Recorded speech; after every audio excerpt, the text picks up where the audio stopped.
Bien-aimés dans le Seigneur, je vous salue tous dans le nom de notre Seigneur Jésus-Christ. Bienvenue encore aujourd'hui sur notre chaîne Mahanaim Christian Center TV, MCC TV. Je vous salue tous dans le nom de notre Seigneur Jésus-Christ. Et bonjour, bonsoir, dépendra de votre heure là où vous êtes. Que mon Dieu vous bénisse, tous les chrétiens à travers le monde entier. Que mon Dieu vous bénisse. J'ai béni les bien-aimés de Mahanaim Christian Center. J'ai béni le prophète Ben. J'ai béni évangéliste Charles Congolo et tous les enfants de Mahanaim Christian Center. Maman Cladette, je t'ai béni au nom de Jésus-Christ. J'ai béni ma grande sœur, béni Neema, Peniel Mboudi. J'ai béni ma grande sœur, Olive. J'ai béni son mari, le pasteur Tadé. J'ai béni tous les bien-aimés qui me soutiennent. Que l'Éternel, mon Dieu, vous bénisse. Prophète Kiss, Chitenda, que Dieu te bénisse. Nous continuons. Abonnez-vous massivement. Likez notre chaîne. Partagez. Et subscribe, comme on dit en anglais. Abonnez-vous en français. On dit partager et puis aimer, liker. Nous continuons avec notre thème de la fois passée. Nous sommes toujours sur les temps de la fin, bien-aimés dans le Seigneur. Et que mon Dieu vous bénisse là où vous êtes. Alléluia. Je suis encore là, votre humble servante, docteur Elise Lumbai. Je suis encore là pour parler de la part du Seigneur. Je vais encore, avant que je continue avec mon thème de la fois passée, je vais d'abord introduire un sous-thème. Je voulais réveiller d'abord quelqu'un avant que je continue avec la marque de la bête. J'ai un peu arrêté et Dieu m'amène d'abord dans une autre direction. Je voulais d'abord réveiller quelqu'un. Dieu a besoin que quelqu'un puisse rentrer vers lui. Alléluia. Dieu a besoin de toi, bien-aimé dans le Seigneur. C'est là qui était refroidi, c'est là qui avait reculé, qui ont abandonné en route. Dieu a besoin de toi, bien-aimé dans le Seigneur. Dieu a besoin de nous. Il est notre Père. Nous devons rentrer vers le Père. C'est pourquoi nous donnons ces messages de temps de la fin pour nous réveiller. Savoir que nous avons un Père qui a besoin de nous. Nous avons un Père qui est le roi des rois. Nous avons un Père qui a une maison. Dans la maison du Père, il y a tout. Le diable n'a rien. Son temps est resté peu. Il est en train d'opérer dans un temps, comme on dit, overtime en anglais. Donc, quand on fait le match de football, on donne un temps qu'on appelle le temps de prolongation. Donc, c'est un temps que le diable est en train de jouer pour chercher qui il va s'en aller avec. Il ne veut pas aller seul dans le fait. Le fait lui est réservé, comme nous avions lu la fois passée. Le temps de fait est réservé pour le diable, l'antichrist, les faux prophètes. Tous ceux qui suivent le diable vont aller au fait. Dieu n'a pas besoin de la mort d'un pécheur. Dieu a besoin qu'un pécheur puisse se convertir, puisse rentrer vers lui. C'est comme ça que je voulais d'abord introduire ces sous-thèmes. Je m'élèverai et j'irai vers le Père, bien-aimé dans le Seigneur. C'est l'histoire de l'enfant prodige. Certains d'entre nous, ils étaient dans la maison du Père, mais ils ont abandonné, ils se sont égarés de la voie de l'Éternel à cause de la souffrance de ce monde. Nous pouvons lire cette histoire, tout le monde le connaît. On peut lire dans Luc 15. Certaines personnes savent sur cette histoire de l'enfant prodige dans Luc 15, verset 11. Luc 15, verset 11. Alléluia.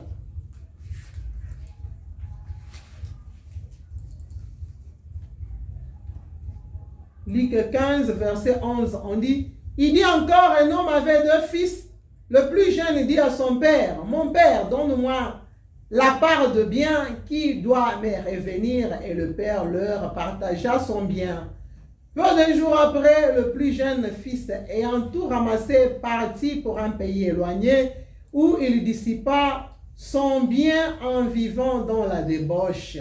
Lorsqu'il eut tout dépensé, une grande famine survint dans ces pays et il commença à se trouver dans le besoin.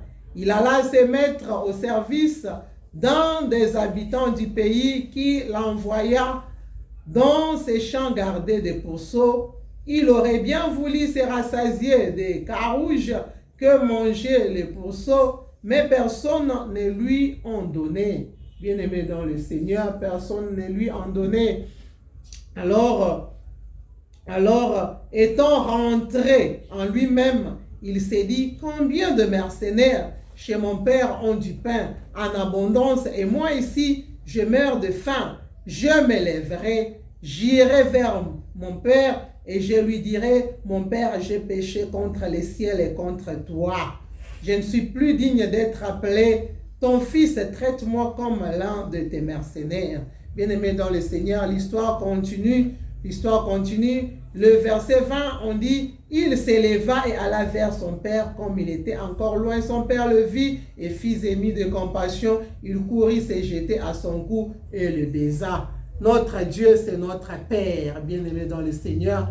Il a toujours notre amour, il nous aime toujours, malgré que nous gâchons, malgré que nous faisons du mal, malgré que nous l'avons abandonné. Mais notre Dieu reste toujours un Dieu compatissant, il a toujours besoin de nous. Dieu a besoin de quelqu'un, c'est pourquoi il nous envoie dans ces temps de la fin pour apporter ce message de la repentance. Bien-aimé dans le Seigneur, il veut que quelqu'un puisse rentrer vers lui. Dans cette exhortation, je ne vais pas encore dire, il y a le temps que Dieu veut que tu puisses rentrer. Dieu veut te délivrer. Alléluia. De là où le diable veut que tu puisses rester pour que tu ailles avec lui en enfer. Que tu ailles avec lui au feu. Mais Dieu a besoin de ton âme bien-aimée dans le Seigneur. Dieu a besoin de te délivrer. C'est un processus. Dans ce processus de la délivrance bien-aimée dans le Seigneur, Dieu veut que quelqu'un puisse d'abord, premièrement, prendre conscience. Alléluia. Nous voyons d'abord la prise de conscience. Étant rentré en lui-même dans le verset 17, la Bible nous dit, étant rentré en lui-même, il s'est dit, combien de mercenaires chez mon père ont du pain en abondance? Il y a certaines personnes qui ont abandonné Dieu, qui ont commencé à faire du n'importe quoi, qui ont commencé à faire la vie que tout le monde dans le monde fait. Et le diable les a menés là où il peut les amener, mais ils se sont retrouvés qu'avec tout ce qu'ils font, ça ne marche plus. Ils doivent rentrer vers le Père. Bien-aimé, examine-toi. Prends d'abord conscience, bien-aimé, de la vie que tu es en train de mener. Il y a une personne, bien-aimé dans le Seigneur, à la recherche du bonheur. Il s'est retrouvé que ce n'était pas le vrai bonheur qu'il cherchait vers Satan. On l'a amené, c'est plus pire puisque cet homme semblait être un serviteur de Dieu à la recherche de l'onction. Il s'est retrouvé dans la magie, bien-aimé dans le Seigneur. Mais il a regardé en tant que quelqu'un que Dieu a choisi. Il est rentré en lui-même. Il a dit non, ce que moi je cherchais, ce n'est plus ça puisque je me vois vraiment plongé dans le diable. Le diable lui a donné des conditions que tu dois faire ceci, tu dois laisser ta femme, tu dois être avec les filles pour avoir ce que toi tu es en train de chercher. Il s'est retrouvé que ce n'était pas une vie normale.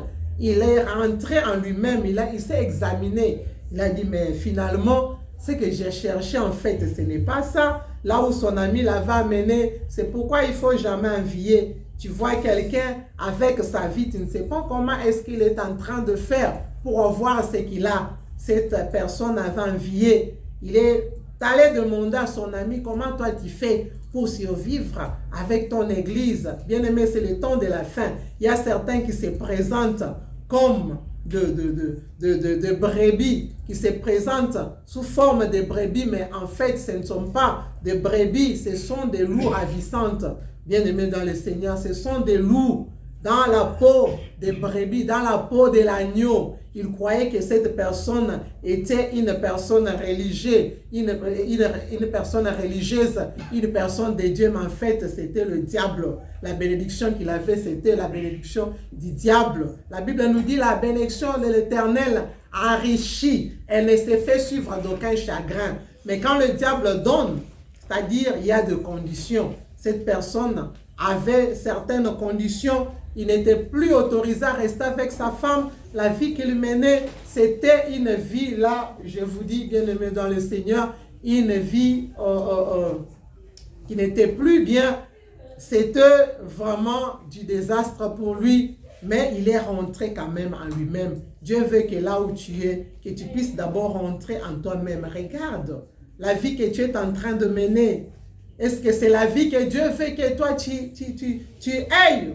Est-ce que c'est cette vie-là? Est-ce que tu as la paix avec toi? Est-ce que tu es à l'aise avec toi? Dieu veut que tu puisses rentrer en toi-même. Dieu a besoin de te délivrer de la main du diable, que tu puisses retourner vers lui. C'est pourquoi il nous envoie, bien-aimés dans le Seigneur. Il nous envoie, bien-aimés dans le Seigneur. Nous devons prendre conscience, que quelqu'un prenne conscience.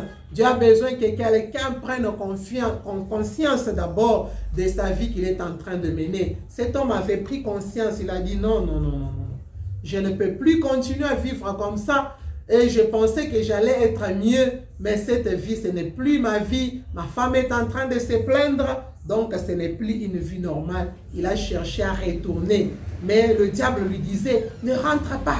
Ne rentre pas, peut-être là où tu es, tu cherches à retourner, mais quelque part on te dit non, si tu rentres, tu vas mourir. Non, ne rentre pas, reste encore ici. Bien-aimé dans le Seigneur, n'aie pas peur, Dieu a toujours besoin de toi. Alléluia, son ami lui avait mis cet esprit-là de peur que si on entre ici, on ne peut plus sortir, mais il était décidé. En allant en route, il a connu un accident. À travers cet accident, il s'est retrouvé à l'hôpital. Et de là, Dieu l'avait sauvé, il n'était pas mort, il s'est vu sa vie, comment il a passé sa vie sur la terre, et Dieu lui a encore amené vers lui. Après l'hôpital, il s'est repenti, il est rentré vers Dieu. Dieu a besoin encore que quelqu'un prenne conscience, alléluia, que quelqu'un prenne conscience de la vie qu'il est en train de mener. Alléluia. C'est comme ces 4 lépreux. C'était les gens qui ont été abandonnés pendant les temps où il y avait la famine en Israël. Nous pouvons lire dans 2 Rois 7, verset 3.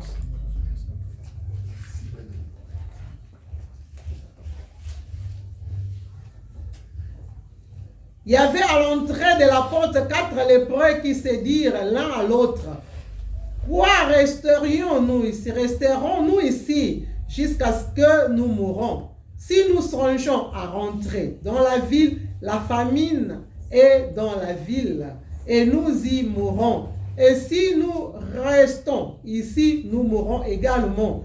Allons-nous jeter dans le camp des Syriens? S'ils nous laissent vivre, nous vivons. Et s'ils nous font mourir, nous mourrons. » Ils partirent donc au sépulcre pour se rendre au camp des Syriens. Et lorsqu'ils firent arriver à l'entrée du camp des Syriens, voici, il n'y avait personne. Le Seigneur avait fait entendre dans le camp des Syriens un bruit d'une grande armée, et ils s'étaient dit l'un à l'autre, voici le roi d'Israël a pris à sa solde contre nous le roi des Essiens et le roi des Égyptiens pour venir nous attraper. Ils s'élevèrent et prirent fuite au sépulcre, abandonnant leurs tentes, leurs chevaux et leurs ânes, le camp tel qu'il était, et ils s'enfuirent pour sauver leur vie. Les lépreux étant arrivés à l'entrée du camp, pénétrèrent dans une tente, mangèrent et buvèrent, et emportèrent de l'argent, de l'or, et emportèrent et de vêtements qu'ils allèrent cacher. Ils pénétrèrent dans une autre tente, ils emportèrent des objets qu'ils allèrent cacher, puis ils se dirent l'un à l'autre, nous n'agissons pas bien cette journée, et c'est une bonne nouvelle si nous gardons le silence, et si nous n'attendons jusqu'à la lumière du matin, le châtiment nous atteindra. venez maintenant et allons informer la maison du roi. Bien-aimés dans le Seigneur, c'est l'histoire de ces lépreux qui avaient aussi pris conscience que là où nous restons, si nous restons, nous allons mourir. Et si nous songeons à rentrer dans la ville là où nous venons, il y a la famine. Alors, nous n'allons pas rester ici, nous n'allons pas aussi rentrer, nous allons avancer. Dieu a besoin que quelqu'un puisse prendre conscience d'abord, bien-aimé dans le Seigneur, d'avancer. D'avancer, peut-être le diable te disait que si tu rentres et si tu avances, tu vas mourir. Tu dois d'abord rester là où tu es avec lui. Tu dois continuer avec cette vie que tu es en train de mener, malgré tu vois que ça ne va pas. Toi-même, tu te vois que non, ça ne va pas. Je suis un enfant de Dieu et cette vie n'est pas ma vie. Je n'étais pas comme ça. Tu es allé toucher au fétiche, mais tu vois que tu es en train d'aller tu es en train de descendre toujours et toujours, mais tu n'arrives pas, bien-aimé dans le Seigneur. Le temps t'est donné. C'est l'occasion de prendre d'abord conscience d'abord et puis prendre une décision, bien-aimé dans le Seigneur. Dans cette étape de la décision, nous voyons la nature de notre Père. Notre Dieu est un Dieu qui est saint. Il a besoin que nous puissions rentrer à lui. Il a besoin que nous puissions nous repentir. Notre Dieu est saint. Dans 1 Pierre 1, verset 15, aussi dans Lévitique 11, verset 44, nous voyons que notre Dieu est saint. Alléluia. On peut lire rapidement 1 Pierre 1, verset 15.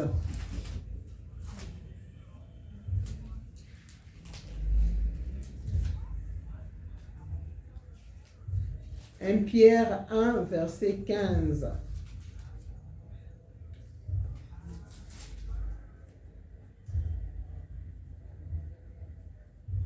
Mais puisque celui qui vous a appelé est saint, vous aussi soyez saints dans toute votre conduite, selon ce qui est écrit, vous serez saints car je suis saint. Notre Dieu, c'est un Dieu qui est saint.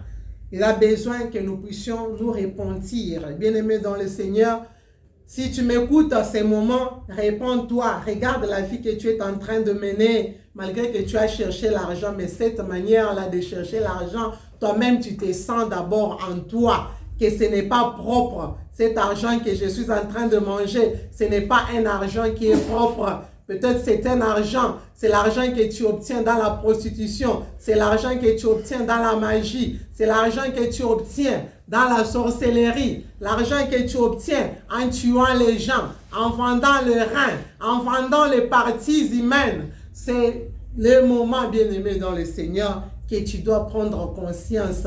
Toi-même, à travers toi-même, tu vois que réellement, cet argent que je mange n'est pas une bonne source d'argent. Je dois changer ma vie puisque j'ai cherché l'argent, mais ça, ce n'est plus une vie. Je ne suis même plus à l'aise, je ne suis même plus heureux. Ce n'est pas une vie que Dieu me veut. Puisque la bénédiction de l'Éternel, la Bible nous dit, enrichie, elle ne se fait suivre d'aucun chagrin. Mais quand tu te vois que tu n'arrives même plus à dormir, les âmes que tu tues sont en train de réclamer chaque nuit. Quand tu fermes les yeux, tu vois quelqu'un que tu as tué. Quand tu fermes les yeux, tu vois la personne que tu fais du mal. Bien-aimé, toi-même, rentre dans toi-même.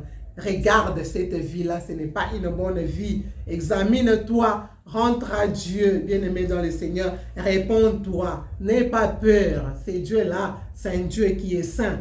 Réponds-toi, bien-aimé dans le Seigneur. Réponds-toi et sache que ce Dieu-là est miséricordieux. Il est lent à la colère, bien-aimé dans le Seigneur. Il est prêt pour te pardonner. Il est là, bien-aimé dans le Seigneur. Il pardonne et il oublie. Quand il te pardonne, il n'aura plus encore à compter ce que toi tu as fait du mal. Peut-être tu es en train de te dire que j'ai beaucoup tué. Est-ce que Dieu est capable de me pardonner? J'ai beaucoup fait du mal.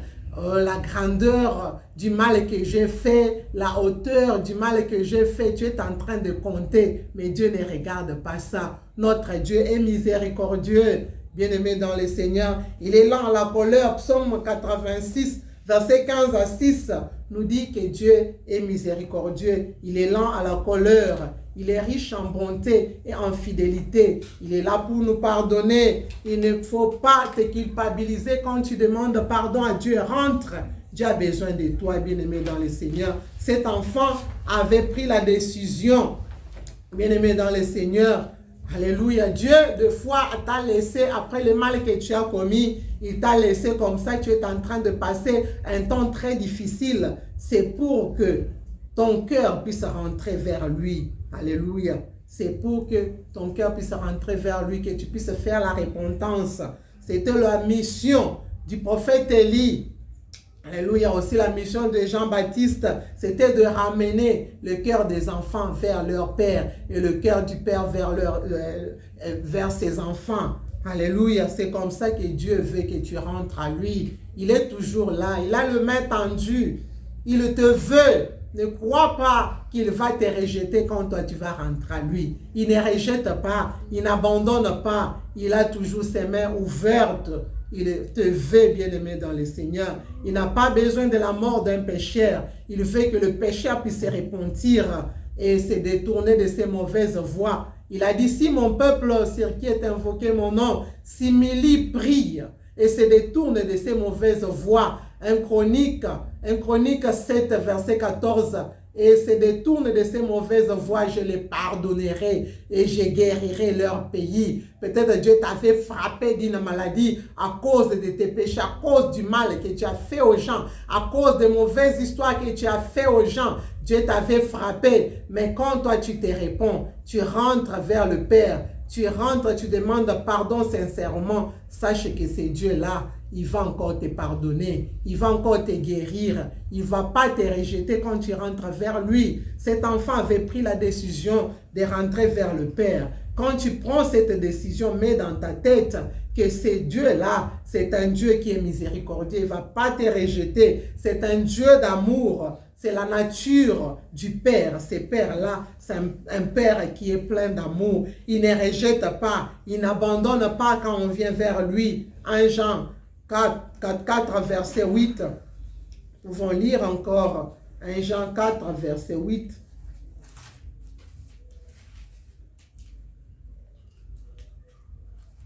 « 1 Jean 4, verset 8.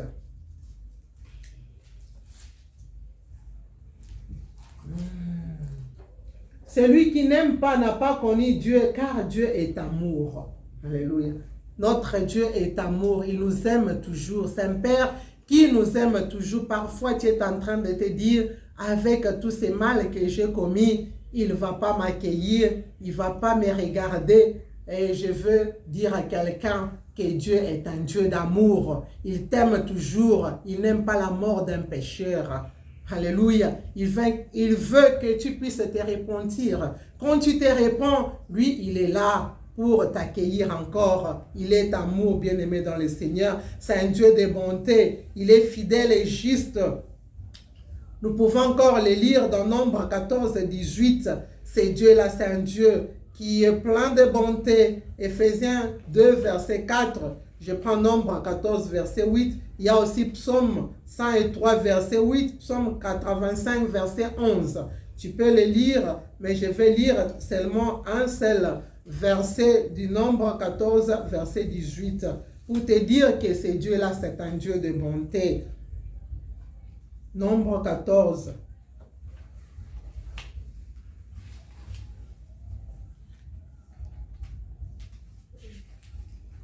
Nombre 14, verset 8. Si l'Éternel nous est favorable, il nous ramène dans ce pays et nous donnera un pays où coule le lait et le miel. Nombre 14, verset 8. Alléluia. Alléluia. Ce Dieu-là, c'est un Dieu bien-aimé dans le Seigneur qui est plein de bonté. Alléluia. Nous sommes encore dans Psaume 103, verset 8.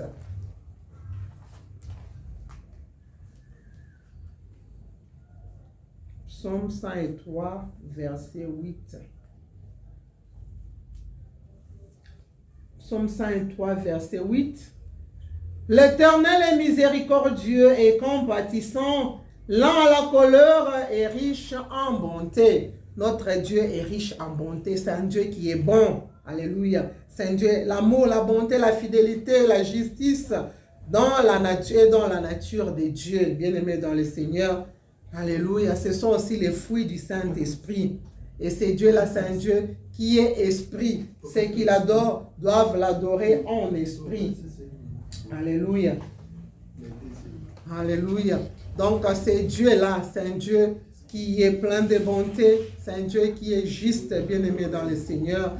Et nous allons voir que si nous prenons cette décision, nous devons quitter la chair et entrer dans l'esprit. Notre Dieu est aussi un feu dévorant, bien-aimé dans le Seigneur. C'est la nature de Dieu. Quand nous sommes dans l'étape de prendre la décision, nous devons voir la nature de Dieu. Alléluia. Nous devons voir la nature de Dieu. Nous ne pouvons pas rentrer en arrière, puisque c'est les prêts se sont dit, si nous rentrons de là où nous venons, il y a la famine. Si nous restons aussi ici, nous allons mourir. Mieux vaut que nous puissions avancer. Là, peut-être, nous allons trouver quelque chose.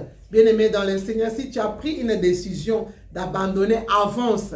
Ne regarde pas en arrière. Ne reste pas là où tu es. C'est le temps que Dieu veut que tu puisses te décider. Bien-aimé dans le Seigneur, décide-toi. Décide-toi. Dieu t'aime. Dieu t'aime. Et il y a une autre étape de s'élever. Quand cet enfant s'est décidé, il s'est levé. Alléluia. Il s'est levé pour partir vers le Père. Ce Père qui est saint. Cet enfant aussi s'est décidé pour partir vers le Père. Il faut nous décider pour aller vers notre Père. Notre Père a toujours besoin de nous. Dans sa maison, il y a de l'abondance. Il y a du pain, bien-aimé dans le Seigneur. Naomi avait abandonné Bethléem qui était la maison du pain. Il est allé à cause de souffrances. Il s'est retrouvé dans un endroit qui était maudit, bien-aimé dans le Seigneur. Mais quand il a pris conscience, il a entendu que là, il y a encore du pain. Il est rentré, elle est rentrée, elle avait pris la décision, elle est rentrée à Bethléem dans la maison du pain. C'est comme cet enfant qui a dit, dans la maison de mon père, il y a le pain en abondance. Donc Dieu bénit en abondance. La bénédiction de l'Éternel enrichit, elle ne se fait suivre d'aucun chagrin. Bien-aimés dans le Seigneur, c'est le temps que Dieu veut que nous puissions nous réveiller, que nous puissions rentrer à lui. Que mon Dieu vous bénisse. Que mon Dieu bénisse tous ceux qui sont en train de me suivre. Que mon Dieu vous bénisse tous les chrétiens à travers le monde, tous ceux qui m'ont suivi avec leur méga, les bien-aimés de Pray and Fire Ministries, les enfants de Mahanaim Christian Center. Que mon Dieu vous bénisse. Restez bénis. À la prochaine.